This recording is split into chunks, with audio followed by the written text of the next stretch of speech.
7-year-old Dorothy Williams stood in the massive marble lobby of Barton Tech, her tiny hands trembling as she clutched a wrinkled envelope against her bright red dress. The letter inside contained words that would destroy everything Kevin Barton thought he knew about his life.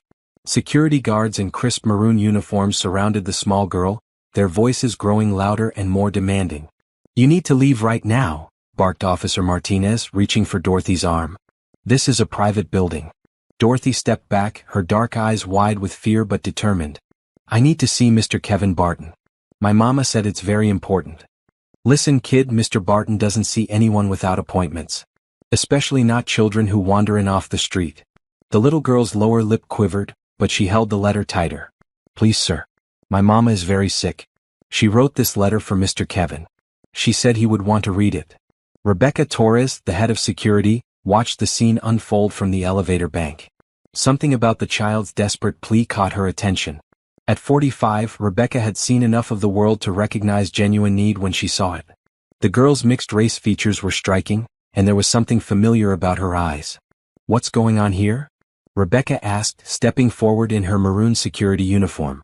"Found this kid in the lobby claiming she needs to see Mr. Barton," Martinez explained. "She won't leave." Rebecca knelt down to Dorothy's eye level. "What's your name, sweetheart?" "Dorothy Williams. My mama is Nancy Johnson. She told me to bring this letter to Mr. Kevin Barton.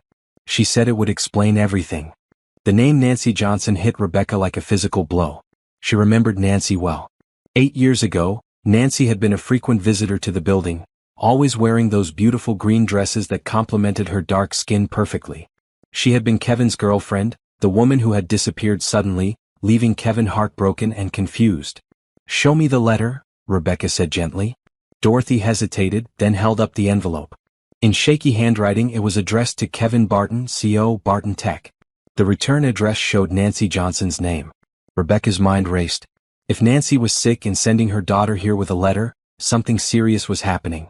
And if this child was Nancy's daughter, and she was 7 years old, the timeline would match up perfectly with when Nancy had disappeared.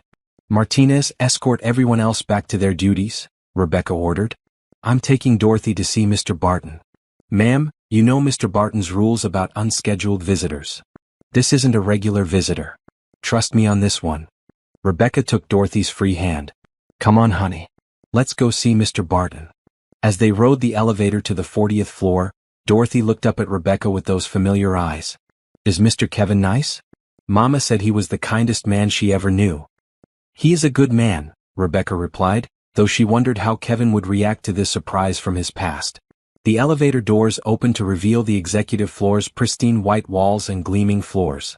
Kevin's assistant, Mrs. Patterson, looked up from her desk in surprise.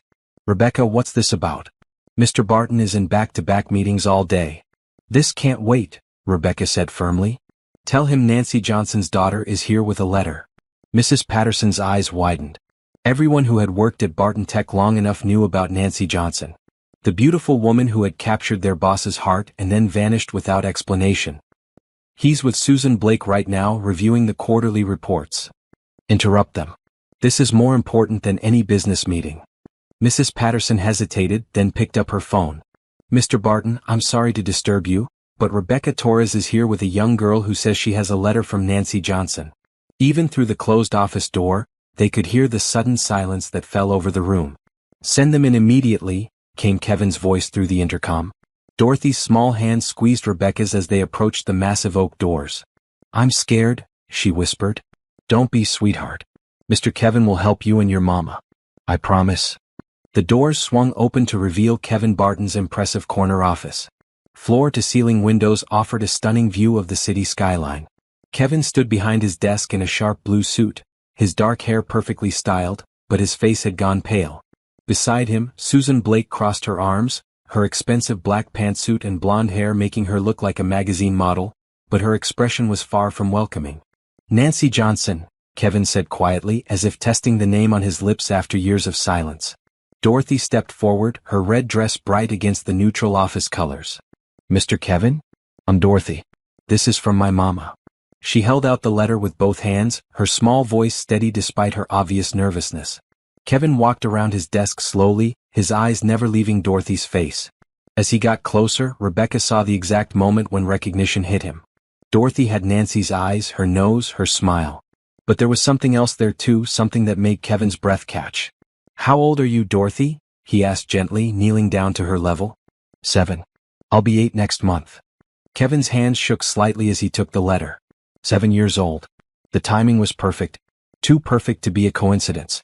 How can a simple letter from a child's mother change everything in just one moment?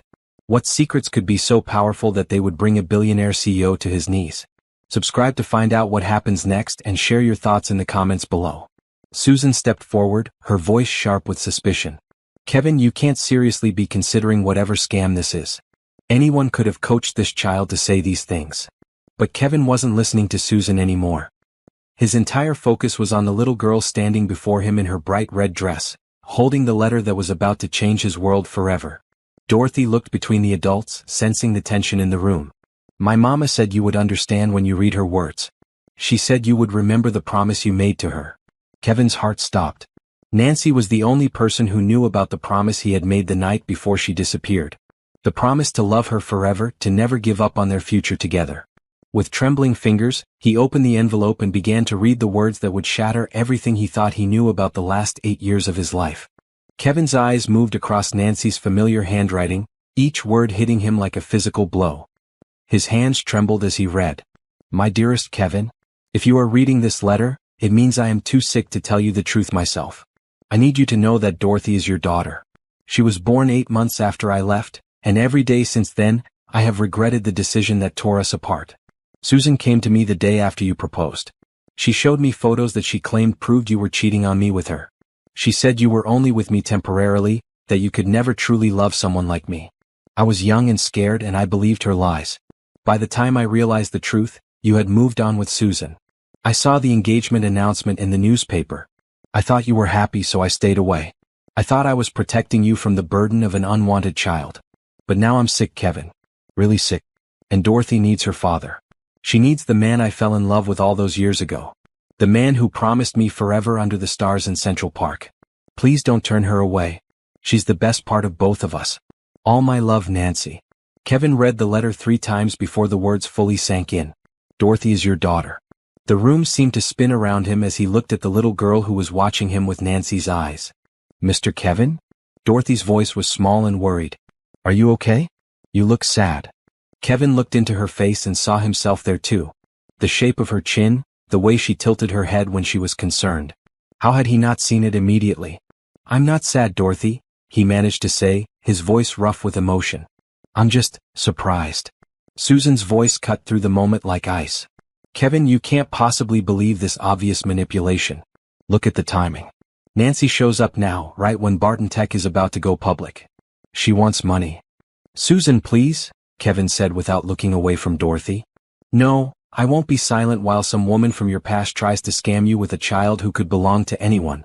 Demand a DNA test immediately." Dorothy's face crumpled at Susan's harsh words. "I'm not lying. Mama showed me pictures of her and Mr. Kevin together. She said he was the love of her life." Kevin felt something break inside his chest. He knelt down again, bringing himself to Dorothy's eye level. "I believe you, sweetheart. And I believe your mama. Would you like to call me Daddy?" The word felt strange on his tongue but also right. More right than anything had felt in 8 years. Dorothy's face lit up like sunshine breaking through clouds. "Really?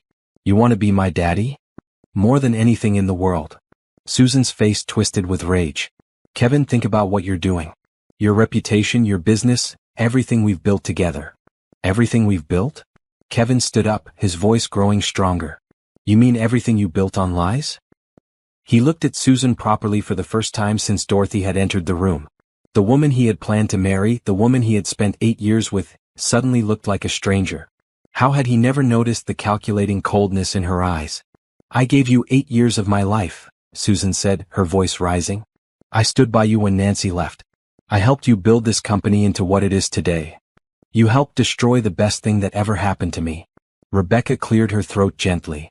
"Mr. Barton, would you like me to take Dorothy down to the cafeteria while you and Miss Blake discuss this privately?" Kevin looked at Dorothy, who was clutching her letter and looking overwhelmed by the adult emotions swirling around her. "That's a good idea. Dorothy, would you like some ice cream while I take care of some business?" Dorothy nodded, but her voice was worried. You'll still be my daddy when I come back? Kevin's heart squeezed tight. I'll always be your daddy from now until forever. That's a promise. As Rebecca led Dorothy out of the office, Kevin heard Susan pacing behind him. 8 years, Kevin. 8 years I've been with you. You can't throw that away for some woman who abandoned you and a child who might not even be yours. Kevin turned around slowly. Nancy didn't abandon me. You drove her away with lies. I protected you. Nancy Johnson was never right for you. She was a secretary, Kevin. A secretary with a high school education who would have held you back from everything you've achieved. She was the woman I loved. The woman I wanted to marry and spend my life with. And look what you have now instead. A billion-dollar company, respect from every major business leader in the country, a lifestyle most people only dream of. Kevin walked to his window and looked out at the city below. For 8 years he had thrown himself into work, building an empire to fill the hole Nancy's departure had left in his life. He had achieved everything Susan was talking about, but none of it had ever made him truly happy. Do you know what I was thinking about this morning? He asked quietly. What? I was thinking about how empty this office feels. How empty my penthouse feels. How empty everything feels despite all the success. He turned back to face Susan. And then a 7-year-old girl walks in here and calls me daddy, and suddenly everything makes sense again. Susan's expression hardened. Fine. You want to play house with Nancy Johnson and her child? See how long that lasts when the board finds out their CEO has an illegitimate daughter. See how the investors react when they learn you're involved in some sordid drama from your past. The board and the investors will support whatever makes me happy. And Dorothy makes me happy. Nancy makes me happy. Nancy might not even want you back, Kevin. Did you think about that? You've changed. You're not the same man she left 8 years ago. For the first time since reading Nancy's letter, Kevin smiled. You're right. I'm not the same man. I'm stronger now. I'm successful now. And I'm smart enough to recognize lies when I hear them. He walked to his desk and picked up the phone. Mrs. Patterson, cancel all my appointments for the rest of the week. And get Dr. Patricia Chin on the line. I need to find out which hospital Nancy Johnson is in. Susan stared at him in disbelief. You're really going to do this? You're going to choose them over me? I'm going to choose love over lies, Susan. I should have done it 8 years ago.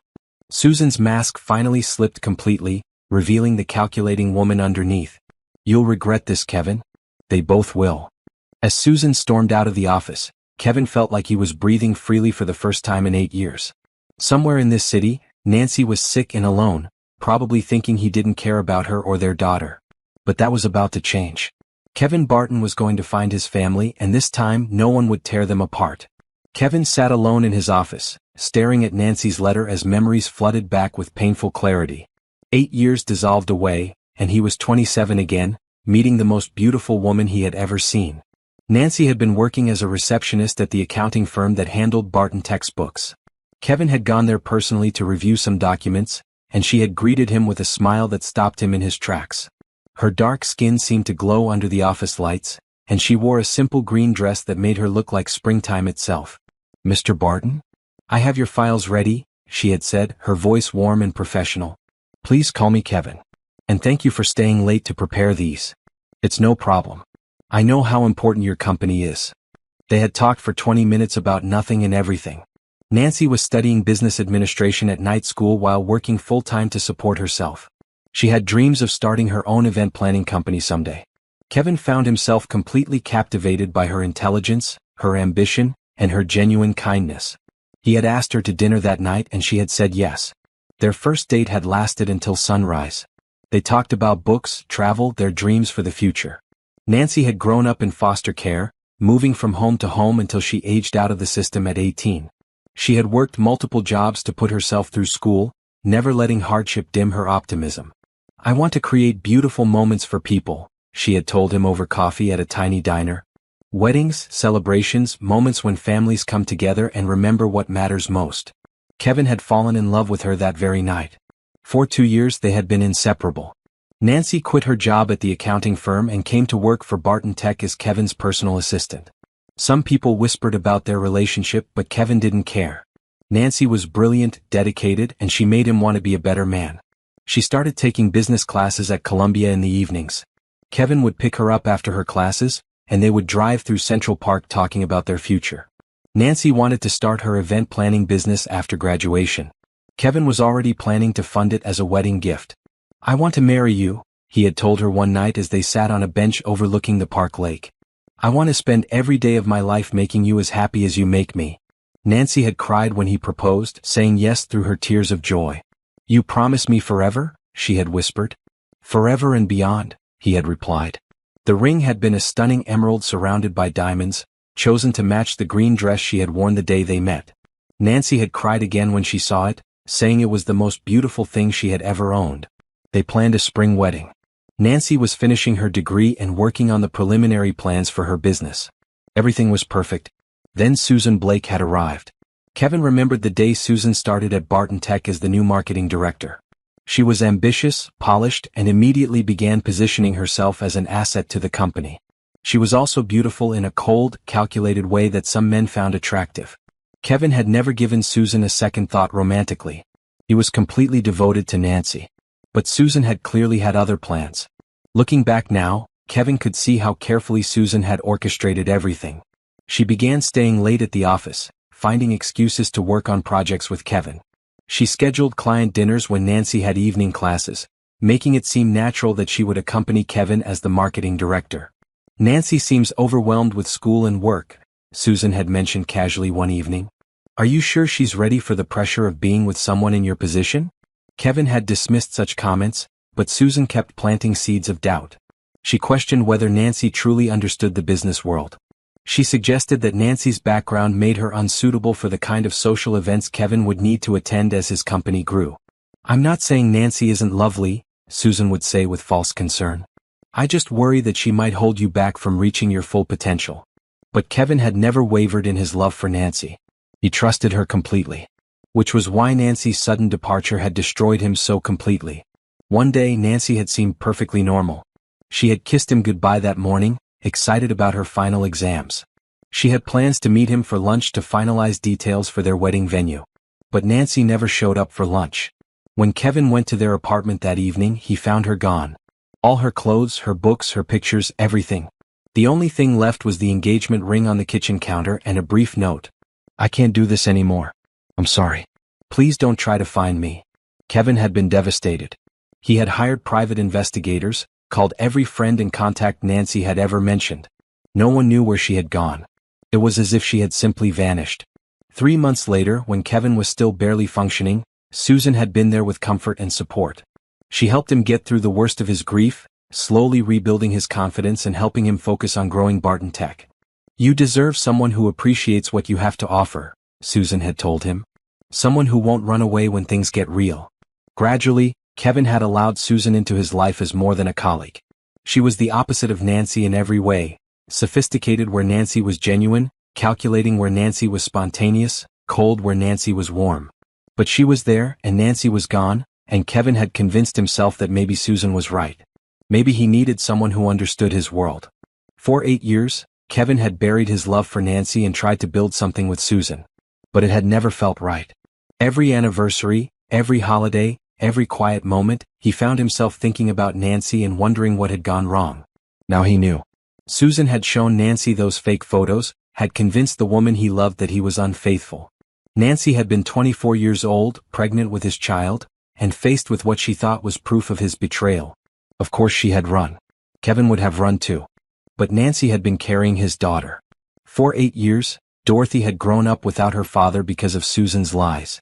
Kevin felt a rage building inside him unlike anything he had ever experienced. Susan had stolen 8 years of his life. 8 years of Nancy's life. 8 years of Dorothy's childhood. But worse than that, she had stolen the family he had dreamed of building with Nancy. She had stolen the happiness they could have shared, the memories they should have made together. Kevin picked up his phone and dialed Mrs. Patterson. "I need you to start an immediate investigation into Susan Blake. Financial records, employment history, everything. And I need the contact information for Dr. Patricia Chen. She should know where Nancy is."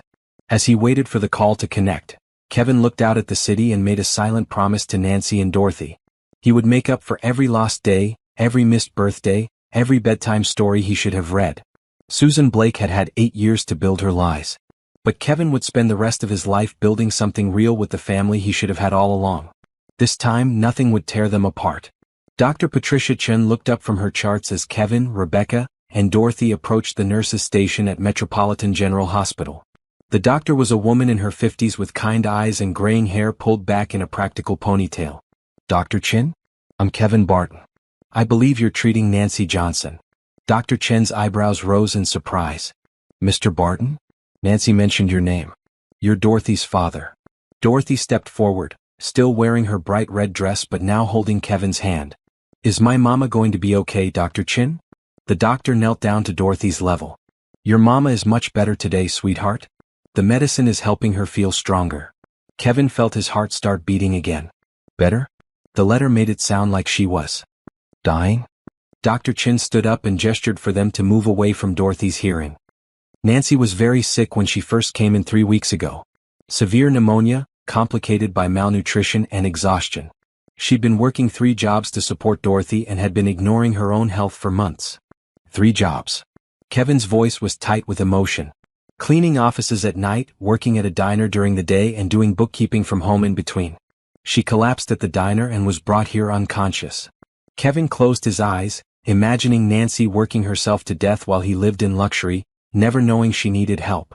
"But she's responding well to treatment now," Dr. Chin continued. "With proper nutrition and rest, she should make a full recovery. The main issue now is the medical bills.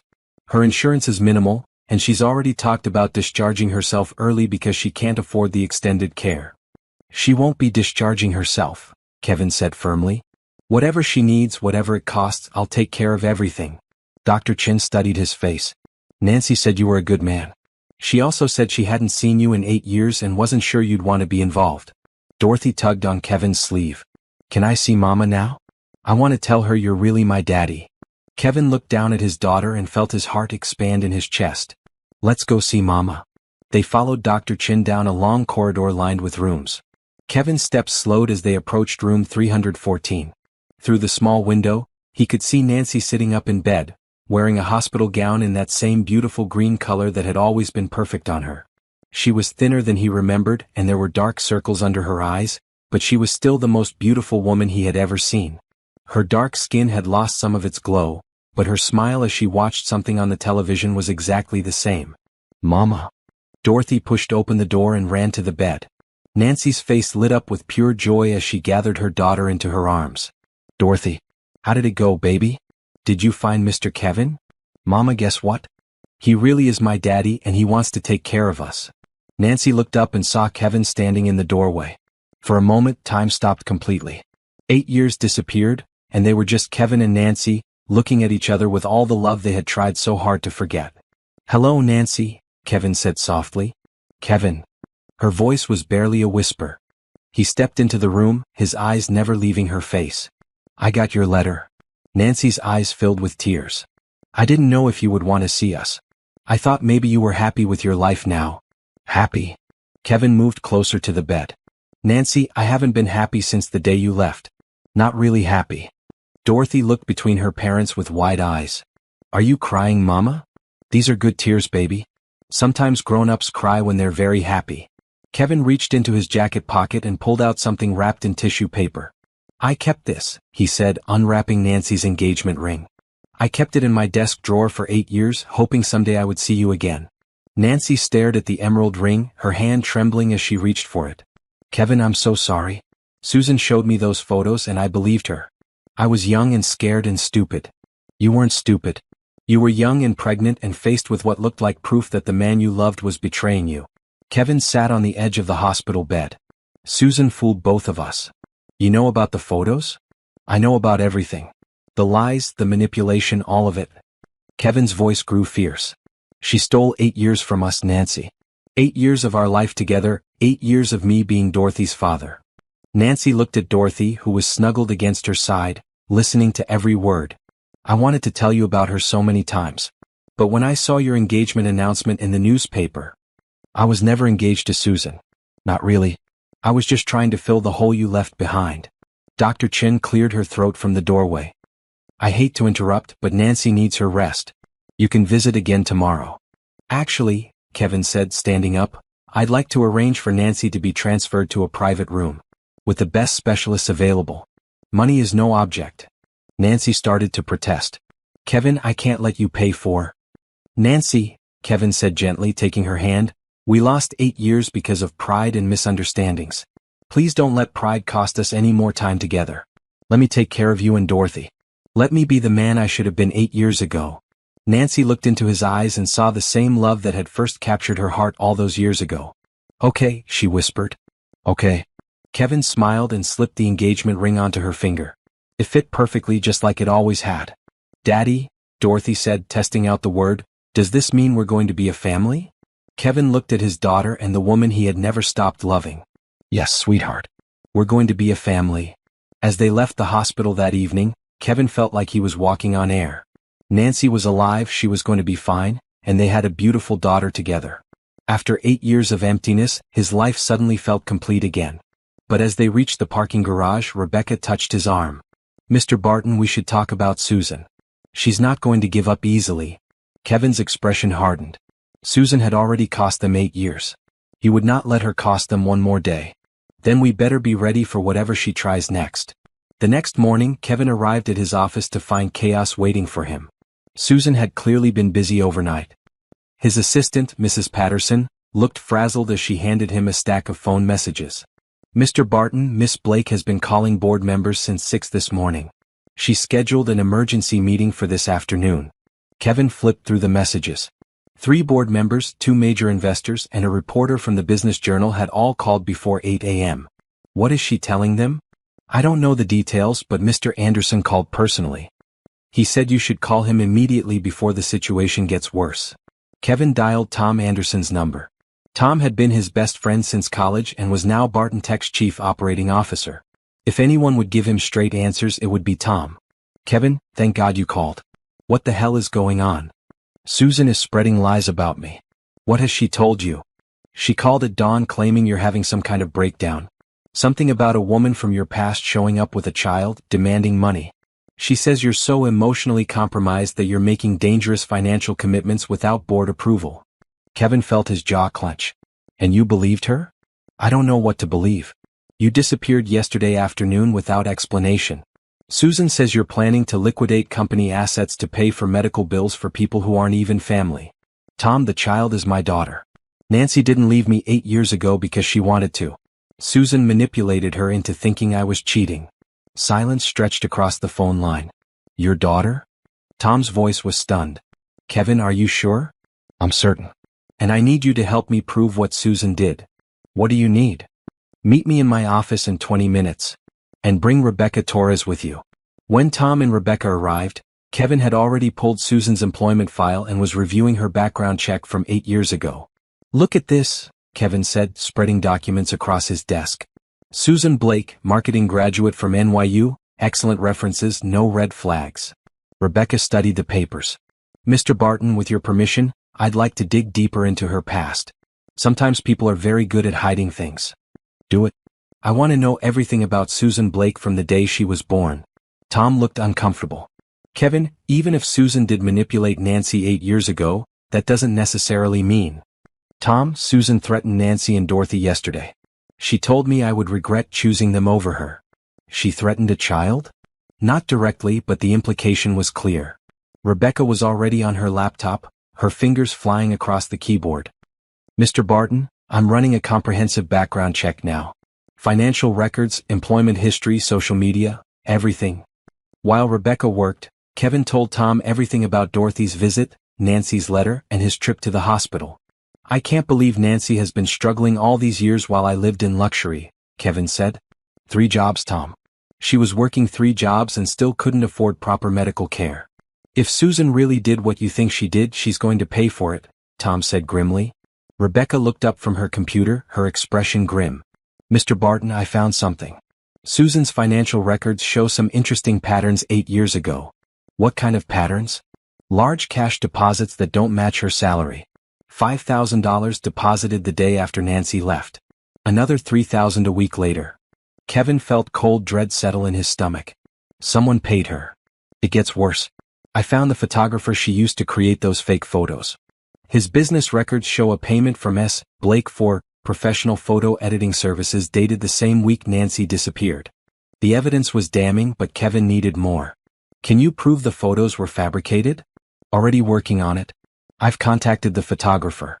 He's agreed to provide testimony about what Susan paid him to create. Tom was staring at the financial records. Kevin, these cash deposits, they're too large to be gifts or side income. Someone with serious money was paying Susan to break you and Nancy up. But who would want to do that? Rebecca's phone buzzed with a text message. She read it and looked up with a strange expression. Mr. Barton, I just got a message from our security team downstairs. There's a woman in the lobby claiming to be Dorothy's grandmother. She says Nancy isn't Dorothy's real mother.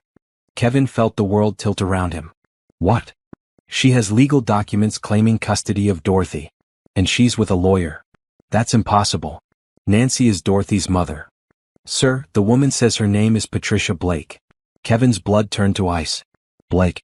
As in Susan Blake. She claims to be Susan's aunt. The pieces fell into place with horrible clarity. Susan hadn't just manipulated Nancy 8 years ago. She had been planning something much bigger, something that involved her family and legal documents. Get Dorothy and Nancy on the phone immediately, Kevin ordered. And call our lawyers. If Susan thinks she can steal my daughter after keeping her from me for 8 years, she's about to learn exactly what kind of man she's dealing with. Tom was already dialing the company's legal team. Kevin, if they have legitimate custody documents? They don't. They can't. But that won't stop them from trying to take Dorothy away while they fabricate whatever evidence they need. Rebecca was typing furiously on her laptop. Mr. Barton, I'm pulling everything I can find on Patricia Blake. If she's involved in this scheme, I'll find proof. Kevin's phone rang. The caller ID showed the hospital's main number. Mr. Barton? It was Dr. Chin, and her voice was tense. We have a problem. 2 women just arrived claiming to be Dorothy's family. They have legal papers and they're demanding we release Dorothy to their custody. Don't let them near my daughter. I'm on my way. As Kevin grabbed his jacket, he realized that Susan's games were far from over. She had had all night to plan her next move and she was playing for keeps. But Kevin Barton hadn't built a billion-dollar company by backing down from fights. And he had never had more reason to fight than he did right now. His family was under attack and he would do whatever it took to protect them. Kevin raced through the hospital corridors with Tom and Rebecca close behind him. Dr. Chin met them at the elevator, her face tight with concern. They're still in the lobby, she said. Hospital security is with them, but they're demanding immediate access to Dorothy. The documents look official. Where are Nancy and Dorothy now? Safe in Nancy's room. I've stationed extra security there and told them not to let anyone in without your approval. When they reached the lobby, Kevin saw 2 women arguing loudly with hospital security. The older woman appeared to be in her 60s, wearing an expensive navy suit and carrying herself with the kind of authority that came from money and privilege. The younger woman was clearly a lawyer, her briefcase open and documents spread across the reception desk. I'm Patricia Blake, the older woman was saying in a voice that brooked no argument. That child has been living in poverty with a woman who kidnapped her from our family. We have legal custody. Kevin stepped forward. I'm Kevin Barton, Dorothy's father. What exactly do you think you're doing?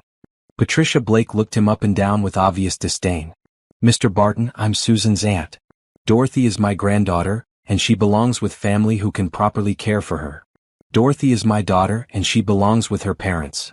The lawyer, a sharp-faced woman in her 40s, opened her briefcase. Mr. Barton, these documents clearly establish Mrs. Blake's custody rights. The child was abandoned with Nancy Johnson, who has no legal claim to her. Kevin's anger was building, but he kept his voice calm. Nancy Johnson is Dorothy's mother. I have the birth certificate to prove it. A birth certificate that lists father unknown, the lawyer replied smoothly.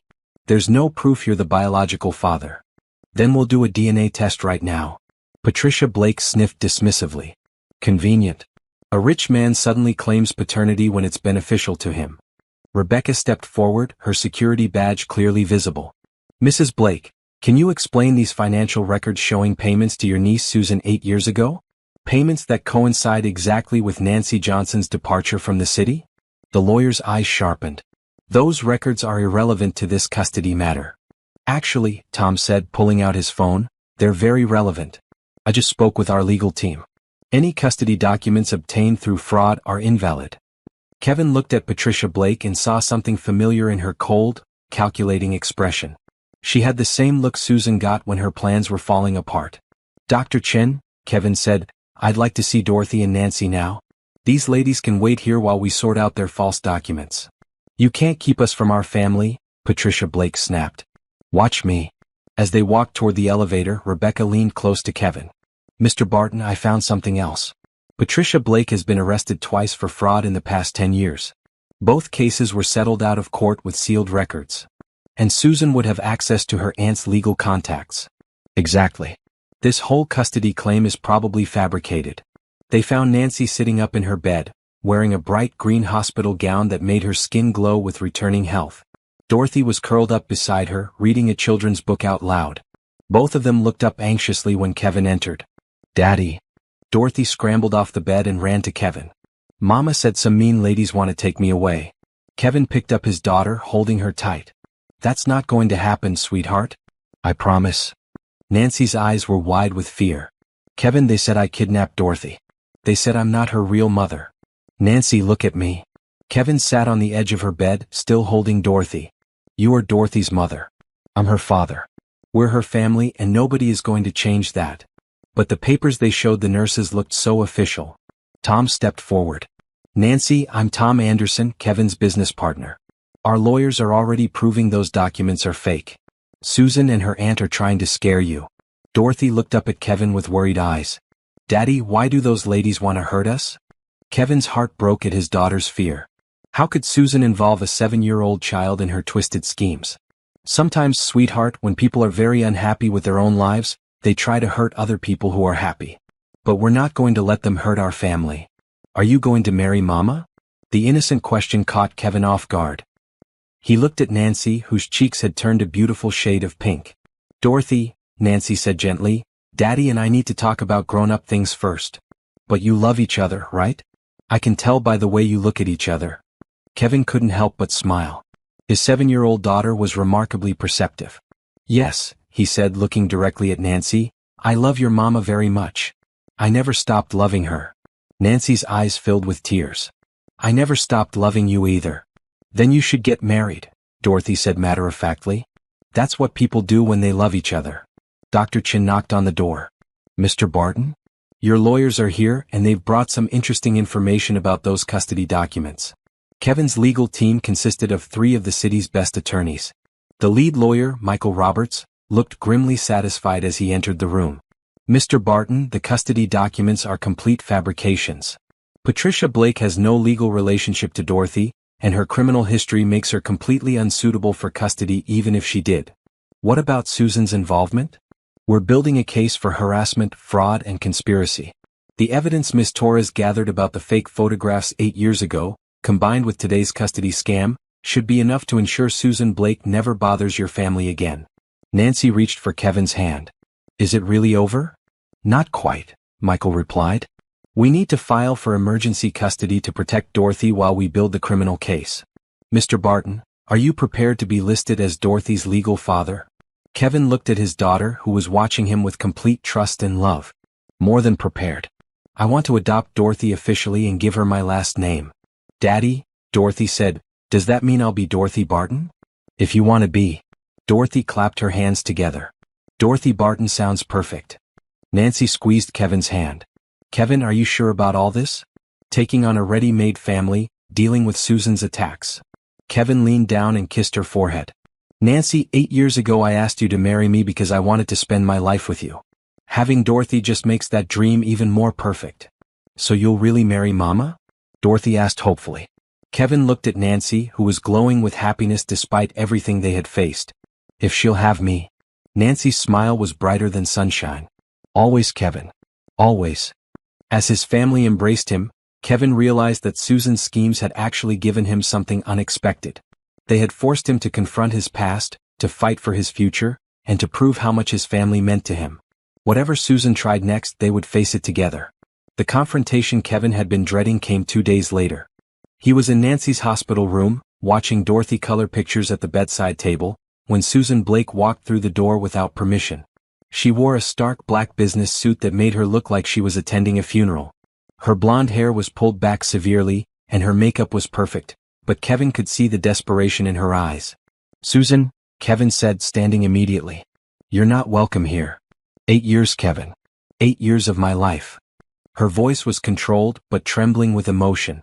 You're going to throw that away for this fantasy? Nancy pulled Dorothy closer, her protective instincts fully activated. Dorothy, sweetheart, why don't you go find Dr. Chen and ask her about the ice cream she promised you? I want to stay with you and Daddy. It's okay, baby. We'll be right here when you get back. After Dorothy left, Susan stepped further into the room. Nancy Johnson. You haven't changed much. Hello, Susan. Nancy's voice was steady, but Kevin could feel her tension. I suppose you think you've won some great victory here. Swooping back into Kevin's life with your sob story and your convenient child. Kevin's jaw clenched. Susan, I know what you did 8 years ago. The fake photographs, the lies, the money you took to break us up. Susan's mask slipped for just a moment, revealing genuine surprise. I don't know what you're talking about. We have the photographer's testimony. We have your financial records. We know everything. Prove it. Tom Anderson chose that moment to enter, carrying a folder thick with documents.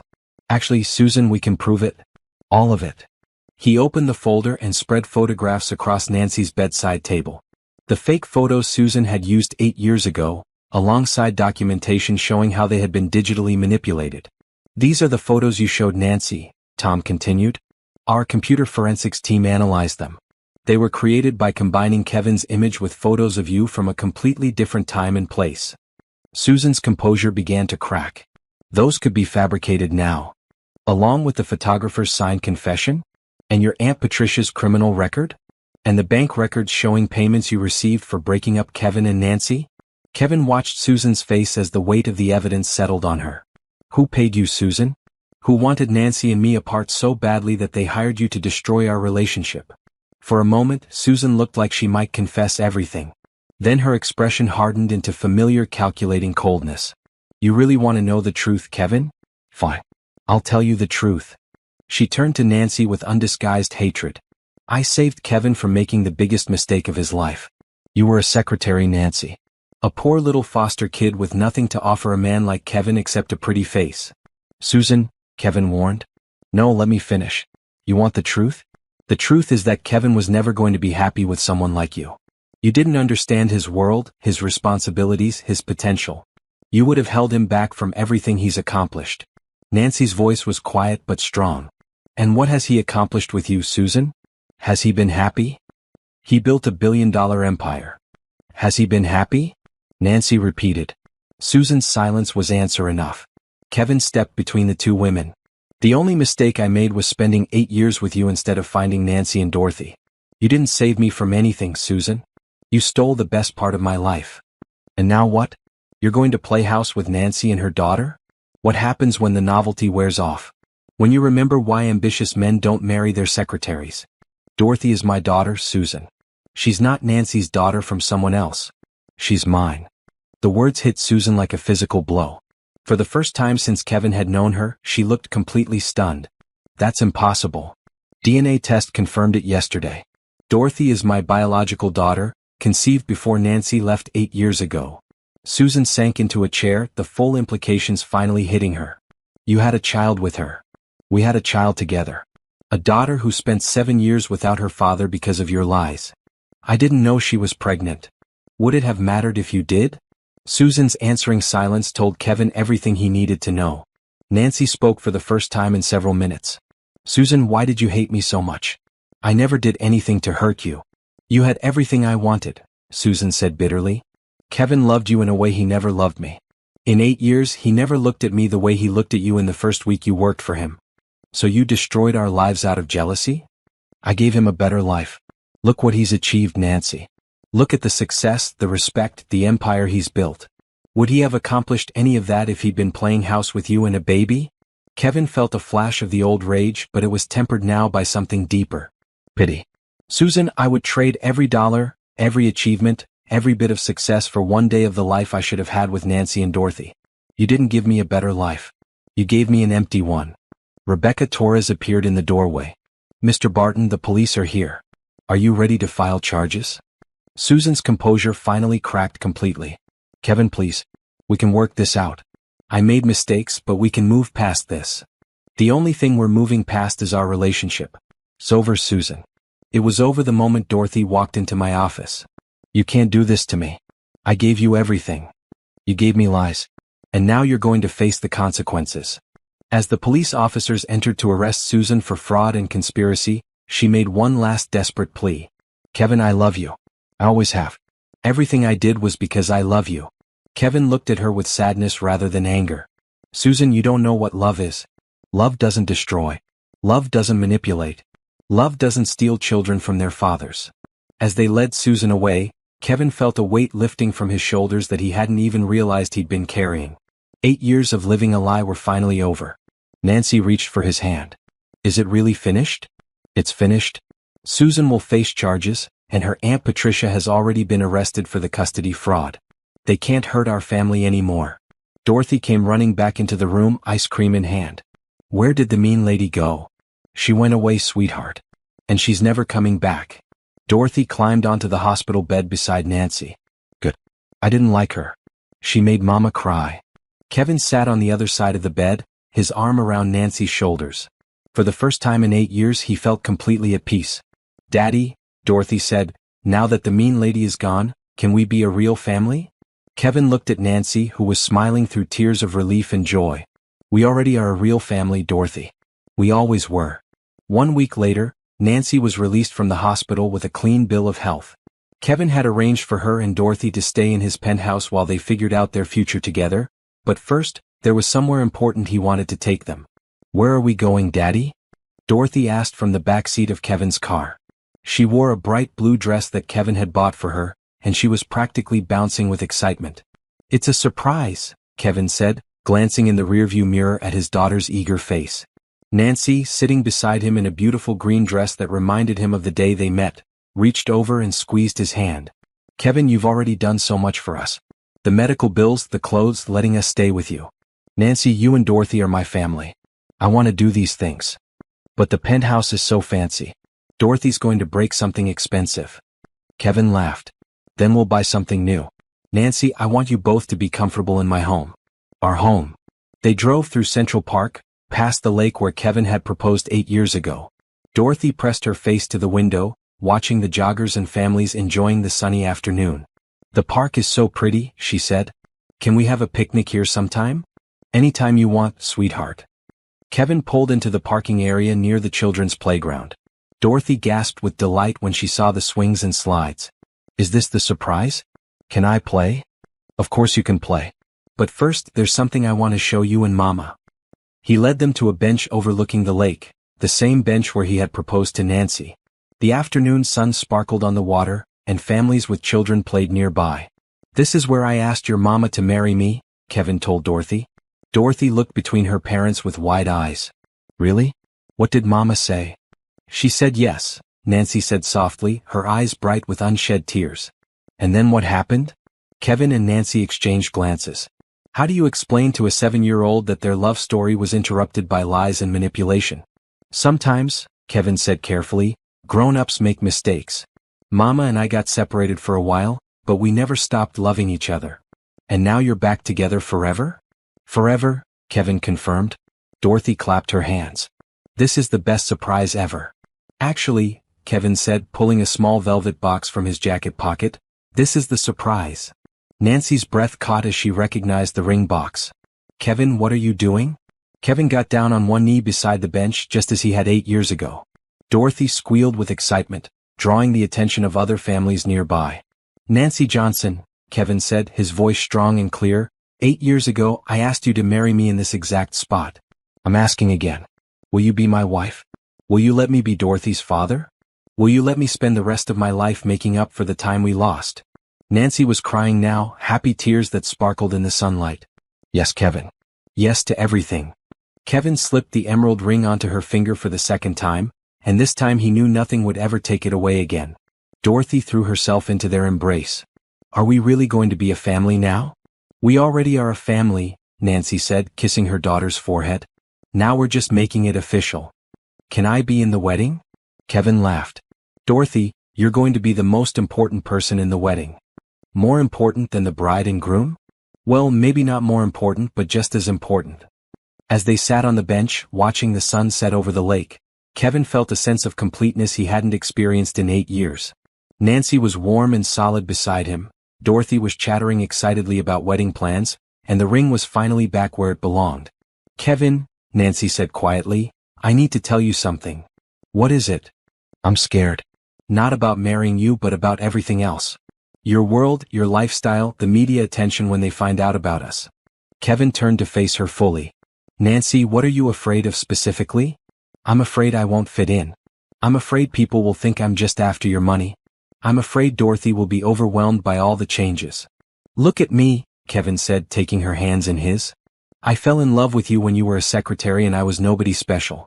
I love you for who you are, not for how you fit into my world. And anyone who has a problem with that can find somewhere else to be. But what about Dorothy?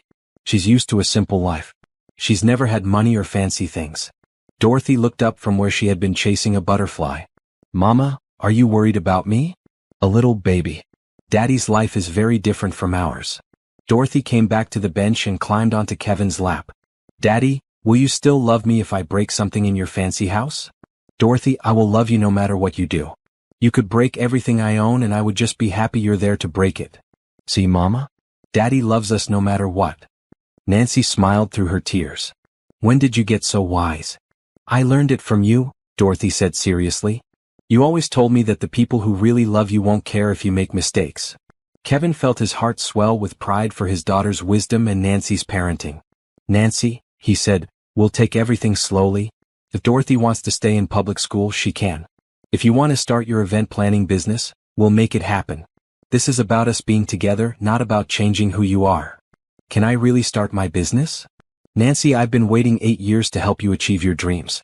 Your business is going to be the most successful event planning company in the city. As they drove home to Kevin's penthouse, Dorothy fell asleep in the back seat, exhausted by excitement and emotion. Nancy held Kevin's hand as he drove through the quiet city streets. I love you, she said softly. I love you too. Both of you. More than I ever thought possible. Kevin, I want to do this right. The wedding, I want Dorothy to remember it forever. Then we'll plan the most beautiful wedding in the world. And Dorothy will be the flower girl. What if she's too nervous? Nancy, look at our daughter. Does she seem like the type to be nervous about being the center of attention? Nancy laughed, glancing back at Dorothy's peaceful sleeping face. You're right. She'll probably steal the show. I hope she does. As they pulled into the parking garage of Kevin's building, Nancy felt a mix of excitement and nervousness. Tomorrow they would start planning their new life together. Tonight, they would be a family under the same roof for the first time in Dorothy's life. Ready? Kevin asked, gently shaking Dorothy awake. Ready, Nancy said, and for the first time in 8 years she truly meant it. 3 months later, Nancy stood in the bridal suite at the Plaza Hotel, surrounded by flowing white silk and her dreams finally coming true. Her wedding dress was elegant but not ostentatious, with delicate beading that caught the light when she moved. She had chosen it because Kevin once told her she looked like an angel in white. Mama, you look like a princess, Dorothy said, twirling in her flower girl dress. The bright red gown was Dorothy's favorite color, and she looked absolutely radiant. Dr. Patricia Chin, who had become like family over the past months, was helping Dorothy with her flower crown. You both look absolutely beautiful. Nancy smiled at her reflection, but her hands were shaking slightly. What if I trip walking down the aisle? What if I forget my vows? Mama, Dorothy said seriously, Daddy loves you so much he wouldn't care if you walked down the aisle backwards in your pajamas. Nancy laughed despite her nerves. How did you get so smart? I learned from the best mama in the world. A soft knock interrupted them. Nancy? It's Rebecca. Can I come in? Rebecca Torres had become Nancy's closest friend over the past months, helping her navigate the complicated world of being engaged to one of the city's most prominent businessmen. The photographer wants a few shots of you and Dorothy before the ceremony, Rebecca said, but she paused when she saw Nancy's expression. Hey, are you okay? Just nervous. This is really happening. Cold feet. No, the opposite. I'm worried something will go wrong and ruin it. Rebecca sat beside Nancy on the elegant sofa. Nancy, do you know what Kevin was doing at 6 this morning? Sleeping, I hope. Calling the florist to make sure your favorite flowers were perfect. At 7, he was checking on the cake to make sure the bakery got Dorothy's special request for pink frosting roses. At 8, he was reviewing the seating chart for the 4th time to make sure your former foster parents had the best view.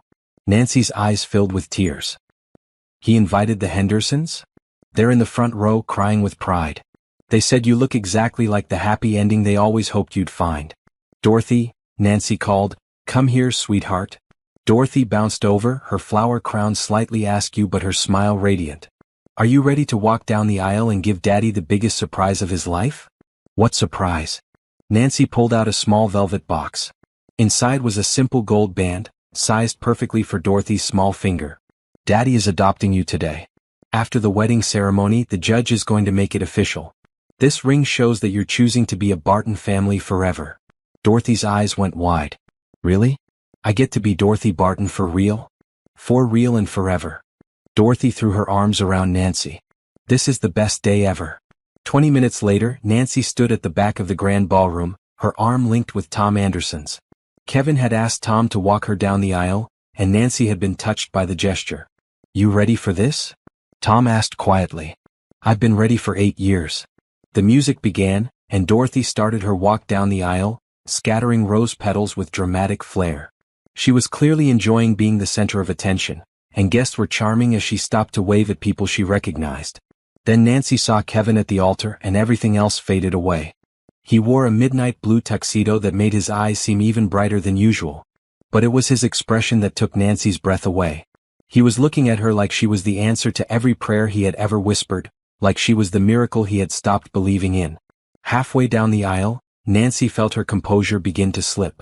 8 years of separation, 3 months of rebuilding their relationship, and now this moment when everything would finally be right again. Kevin saw her tears and stepped forward, meeting her 3/4 of the way down the aisle.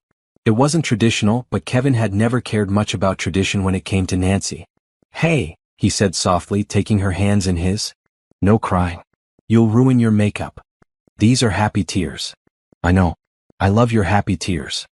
Together, they walked the final steps to the altar, where Dorothy was waiting with the rings and the biggest smile Nancy had ever seen.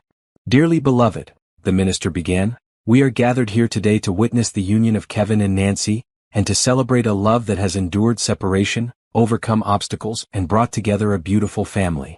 Nancy barely heard the traditional words. She was focused entirely on Kevin's face, on the love and promise she saw there, on the knowledge that this time, nothing would tear them apart. Kevin, the minister said, do you take Nancy to be your wife, to love and cherish in sickness and health, for richer and poorer, for better and worse, as long as you both shall live? I do, Kevin said, his voice strong and sure. I always have and I always will. Nancy, do you take Kevin to be your husband, to love and cherish in sickness and health, for richer and poorer, for better and worse, as long as you both shall live? I do, Nancy whispered, then louder, I do. Dorothy stepped forward with the rings, performing her duties with the seriousness of someone handling crown jewels. With this ring, Kevin said, slipping the wedding band beside Nancy's engagement ring, I promise to love you every day for the rest of my life. With this ring, Nancy said, her voice steady now, I promise to love you through everything life brings us for the rest of my life. By the power vested in me, I now pronounce you husband and wife. Kevin, you may kiss your bride. Kevin cupped Nancy's face in his hands and kissed her with 8 years of longing and a lifetime of love. The guests erupted in applause, but Nancy only heard the sound of her own heartbeat and Dorothy's excited squealing. And now, the minister said with a smile, we have one more very special ceremony. Judge Morrison stepped forward, and Dorothy's adoption ceremony began. It was simple but profound, the legal recognition of what everyone already knew. Dorothy belonged with Kevin and Nancy, and they belonged together as a family.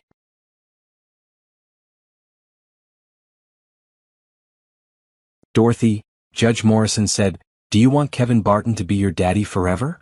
Yes, please, Dorothy said, making the guests laugh. Kevin, do you accept all the responsibilities and joys of being Dorothy's father? With all my heart, Kevin said, kneeling down to slip the ring onto Dorothy's finger. Then by the power vested in me, I declare that Dorothy Williams is now legally Dorothy Barton, daughter of Kevin and Nancy Barton. Dorothy launched herself into Kevin's arms and Nancy joined their embrace, and for the first time in 8 years, everything was exactly as it should be. As they walked back down the aisle as a family, Nancy caught sight of Susan Blake sitting alone in the very back row. She had been released on bail pending her trial, and Nancy had insisted that Kevin allow her to attend. Not out of kindness to Susan, but because Nancy wanted her to see exactly what real love looked like. Susan's face was a mask of pain and regret, and for just a moment, Nancy felt sorry for her. Susan had had everything she thought she wanted, but she had never had what really mattered. Then Kevin squeezed her hand, Dorothy laughed at something Tom said, and Nancy forgot about Susan completely. This was her life now. This was her family. And this time, nothing would ever tear them apart.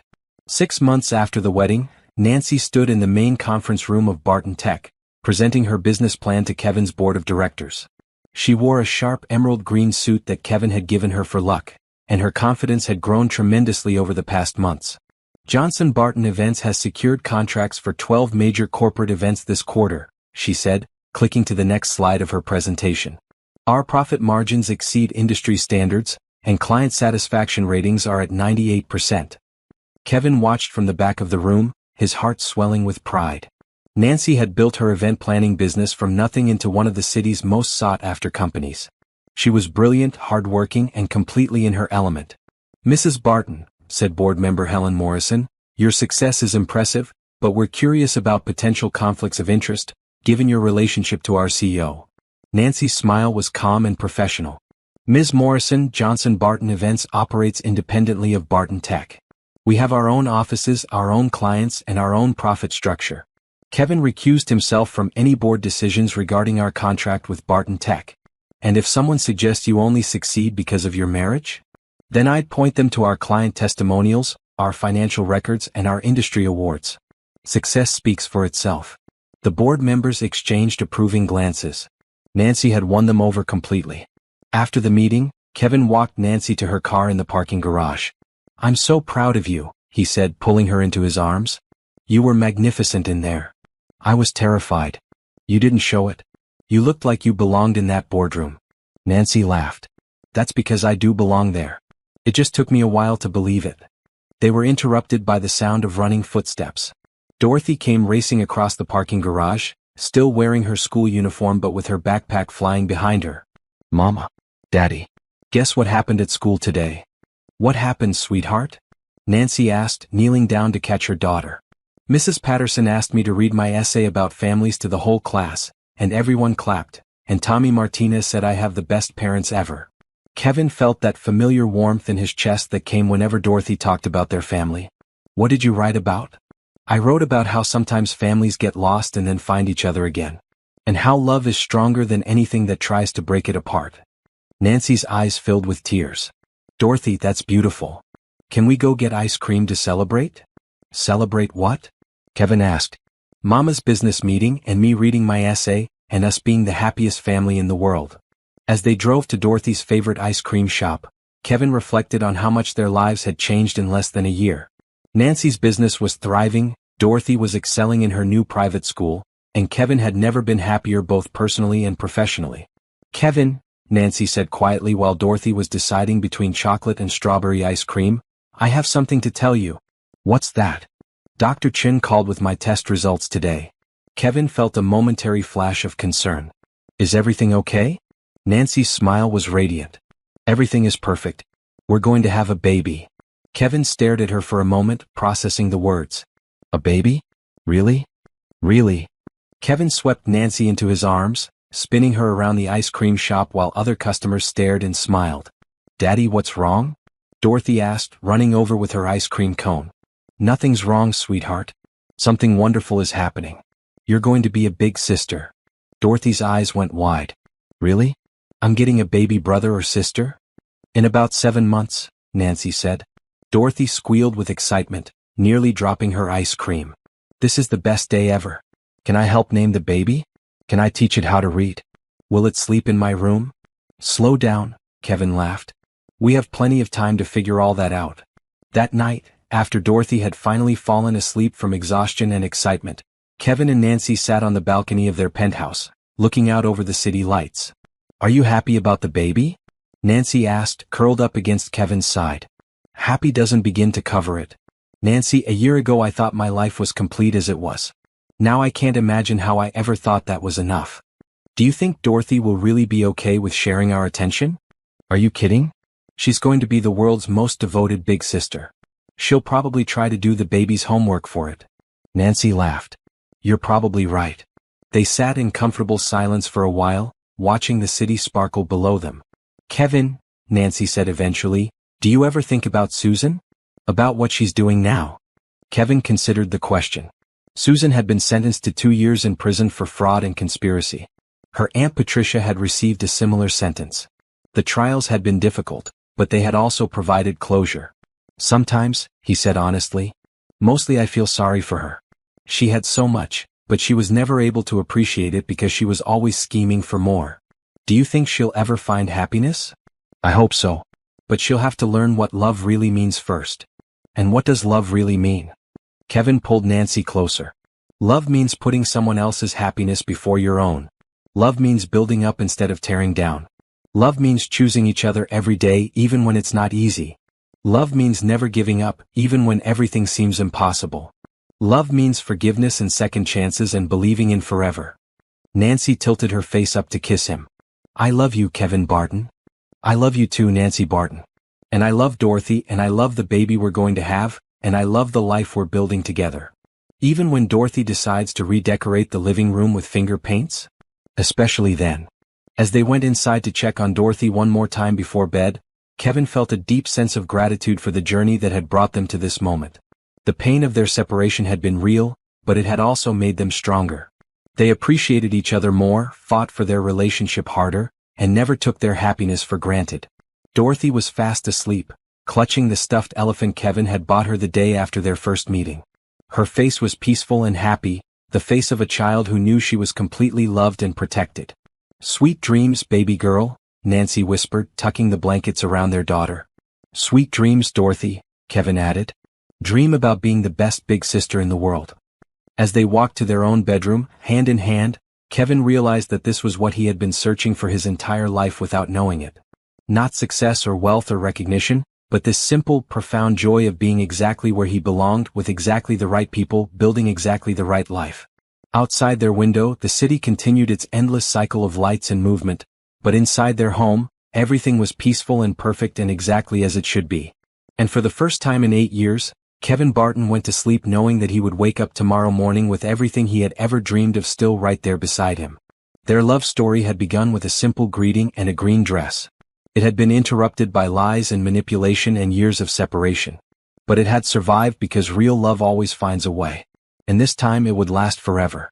What started with a child's letter had become the foundation of a love that would span generations. Dorothy would grow up knowing that love conquers all, that families can heal from anything, and that sometimes the best stories have the longest waits for their happy endings. Can love really overcome years of separation, lies, and manipulation to bring a family together? Subscribe and share your thoughts about second chances and the power of true love in the comments below. Your engagement helps us create more stories about hope, healing, and the courage to fight for what matters most. As Kevin drifted off to sleep with his wife in his arms and their daughter safe down the hall, he smiled at the thought of the future they would build together. A future filled with birthday parties Nancy would plan, business successes they would celebrate together, and quiet moments when they would remember how close they came to losing it all. But they hadn't lost it. They had found each other again, stronger and wiser and more grateful than ever. And that, Kevin thought as sleep finally claimed him, was the greatest success story of all.